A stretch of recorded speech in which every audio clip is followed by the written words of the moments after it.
స్త్రీలలో ఇంతకుముందు తీసుకున్నట్టయితే కనుక సర్వైకల్ క్యాన్సర్ అంటాం, గర్భసంచి ముఖద్వారపు క్యాన్సర్ అంటారు అది.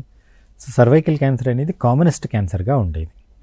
ఈ మధ్యకాలంలో సర్వైకల్ క్యాన్సర్ అనేది తగ్గుతూ వచ్చింది, బ్రెస్ట్ క్యాన్సర్ పెరుగుతూ వచ్చింది.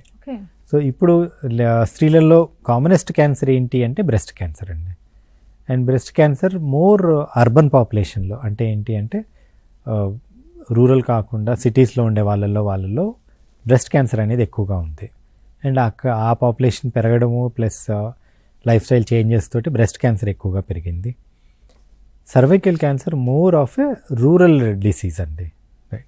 సో అవగాహన లేకపోవడము, సరైన క్లీన్లీనెస్ లేకపోవడము, ప్లస్ ఒక వైరల్ ఇన్ఫెక్షన్ అనమాట, హ్యూమన్ పాపిల్లోమా వైరస్ అంటాం, హెచ్పివి అని. సో దాని కారణంగా సర్వైకల్ క్యాన్సర్ అనేది వస్తూ ఉంటుంది అనమాట. సో ఇవి లేడీస్లో ఉన్నటువంటి కామనెస్ట్ క్యాన్సర్స్.